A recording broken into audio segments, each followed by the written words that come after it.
Good morning সবাইকে। তো সবাই কেমন আছো? আশা করছি সবাই খুব ভালো আছো, সুস্থ আছো। আমার রুকসানা হালদার চ্যানেলে সবাইকে অনেক অনেক ওয়েলকাম। তো চলে এসেছি নতুন একটা ভিডিও নিয়ে। তো দেখো, আমরা সকালবেলা আগে কাজ সেরে নিয়ে আগে চলে গেছিলাম আমরা বাজার করতে। তো বাজার করতে গিয়েছিলাম আমরা বারুইপুরে, যেহেতু আমরা মাসকাবারি বাজার নিই। তো সেই জন্য আমরা নরেন্দ্রপুরে থাকি, তো নরেন্দ্রপুরে বাড়ি আমাদের রাজপুরেই কাছে হয়। কিন্তু রাজপুরে আমরা যেহেতু মাসকাবারি বাজার করি, তো তার জন্য এখানের থেকে আমরা ভাবলাম যে বারুইপুরেই যাই, সব কিছু পেয়ে যাবো। বারুইপুরটা জানো ভালো করে, যেমন সব কিছুই পাওয়া যায়, এনি জিনিস পাওয়া যায়। তো তার জন্য আমরা চলে গিয়েছিলাম বারুইপুরে। তো বারুইপুর থেকে দেখো বাজার করে নিয়ে তারপর চলে গেছিলাম খাবারের দোকানে। খাবারের দোকান থেকে কিছু খাবার দাবার নিয়ে চলে এসেছিলাম আমরা বাড়িতে।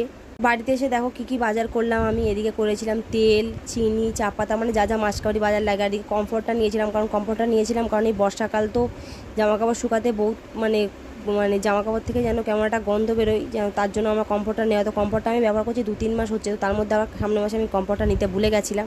তো এই মাসে আমার বেশি বাজার করতে হয়নি, তেলটাই বেশি নিতে হয়েছিল। আর আমার ছেলে এই কাজু বিস্কিটটা খেতে খুব ভালোবাসে। এদিকে ম্যাগি নিয়েছিলাম আমার ছেলের জন্য, আর এই কেকটা নিয়েছিলাম। ছেলে বললো আমার কেকটা না, আমি সকালবেলা খেয়ে স্কুলে যাবো। তো সকালবেলা যেহেতু মর্নিং স্কুল, তোমরা যারা ভিডিও দেখো তারা তো অবশ্যই জানো যে আমার ছেলের মর্নিং স্কুল হয় সকালবেলা 8:30 থেকে ক্লাস শুরু হয়ে যায়। তো তার মধ্যে তাড়াতাড়ি ওকে নিয়ে যেতে হয়। তো উঠে ওইটাই ঘুম থেকে উঠে ব্রাশ করে ওটাই খেয়ে ড্রেস পরেও বেরিয়ে যায়।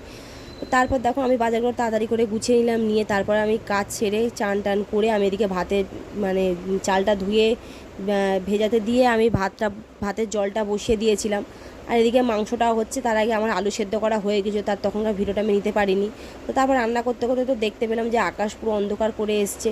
তা দেখতে না দেখতেই ব্যাস চলে এসেছিলো ঝমঝমিয়ে বৃষ্টি। তো আমি ছুটে কাপড় জামা তুলতে গিয়ে তো হাফ ভিজেই গেছিলাম, যেতে এত জোরে বৃষ্টি চলে এসেছিলো। মাঝে মাঝে হালকার উপরতে হয়ে তারপর জোরে হয় না, একেবারেই জোরে চলে এসেছিলো। তারপর দেখো আবার অন্ধকার হয়ে গেছিলো, আবার চলে গেছিলো কারেন্ট ছিল না হলে আবার এখানে অন্ধকার লাগছিলো। রান্না করতে কী প্রবলেম হচ্ছিলো আমার। তো তার কিছুক্ষণ পরে আবার চলে এসেছিলো কারেন্ট। তো তারপরে দেখো আমি এদিকে ভাত নামাচ্ছিলাম বলে আমার বরকে বললাম তুমি আলুটা ভাজো।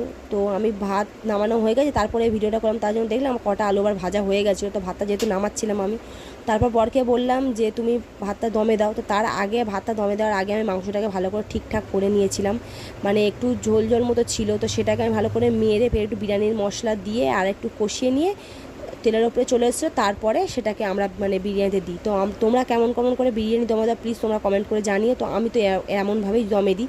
কিন্তু যে গোলাপ জলটা দিয়েছে না, গোলাপ জলটাতে আমরা দুধ দিই, দিয়ে তার উপরে গুলি। কিন্তু দুধ ছিল না, পাউডার দুধও ছিল না বা এমনি প্যাকেট দুধও ছিল না, তার জন্য আমরা দুধটা দিতে পারলাম না। আর আমার মনেও ছিল না যে মানে দুধটা একটা নিয়ে আসবো, খেয়াল ছিল না। আমার ছেলে এসে বলছে মামা আমরা তুমি আজকে বিরিয়ানি করো না, আজকে তো রবিবার। তো যেহেতু আজকে সানডে আমি বললাম তা ঠিক আছে আজকে তাহলে বিরিয়ানি তাহলে করা যাক। তো তারপরে আমার আবার ছোটদাদি শাশুড়ি আবার নেমন্তন্ন করলো, বলে তোর ছেলে আমাদের বাড়িতে খাবে। তো আমার ছেলে নেমন্তন্ন হলো বলে আমার ছেলে আবার চলে গেল। তো ওর জন্য বিরিয়ানি করলাম, ওই খেতে পারলো না। তার বদলে ওকে বললাম তুই এক কাজ করি রাতেবেলা সন্ধ্যাবেলা খেয়ে নিস। বললো মানে আমি সন্ধ্যাবেলা ভাত খাবো না। আমার ছেলে যেহেতু সন্ধ্যেবেলা সকালবেলা না ভাত খেতে চায় না, একদমই খেতে চায় না ভাত। তো যেটুকুনি খাওয়া হয়তো জোর করে খাওয়ায়, কিন্তু সকালবেলা ভাত আমার ছেলে কখনোই খাবে না। তো আমার মায়ের বাড়ি গেলে যখন মা খুদের ভাত করে তখন একটু আমার ছেলে একটু খায়, খুদের ভাতটা একটু পছন্দ করে। তো যেহেতু এখানে আমি পাবো না বলে আমি আর করি না। তো তারপর দেখতে হলে বর একে একে মানে দিয়ে দিল, প্রথমে জাফরং দিয়ে দিল, তারপর দিয়ে দিল মশলা, তারপরে আলু মাংস দিয়ে তার উপরে আবার ভাত দিয়ে দিল, দিয়ে তার উপরে দিয়ে দিয়েছিলো আবার জাফরং, তারপর আবার দিয়ে দিয়েছিল বিরিয়ানি মশলা। তো ওপর থেকে আবার মশলা ছড়িয়ে আবার ঘি ছড়ালো, তারপর আগে দিয়ে দিয়েছিল গোলাপ জল, তার উপরে দিয়েছিল একটু আতর। তো সব কিছু দিয়ে ভালো করে মিক্স করে ফের দিয়ে দিয়েছিল ভাতে। আর তারপরে একটু পেঁয়াজ ছিল। তো আমার বর বললো পেঁয়াজটা তুমি এক কাজ করে বেরেস্তা করে নিয়ে এসে পেঁয়াজ দিয়ে দিই, কারণ পেঁয়াজ দিয়ে বিরিয়ানিটা আমারও খেতে ভালো লাগে বা আমার বরেরও খেতে ভালো লাগে। তো সেই জন্য করে একটু দেরি করে করছি, পেঁয়াজটা দিলে শুনেছি নাকি ভাত নাকি তাড়াতাড়ি খারাপ হয়ে যায়। তো আমরা যেহেতু লেট করে করছি, আমাদের খেতে খেতে আমাদের 3-3:30 বেজে গেছিলো তো রান্না করতে করতে। তো তার জন্য বলে একটু পেঁয়াজ তাহলে দিয়েই দিই।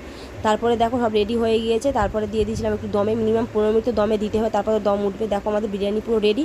তো আমরা খেতে থাকি, তোমরা চ্যানেলটা সাবস্ক্রাইব করে দিও। টাটা।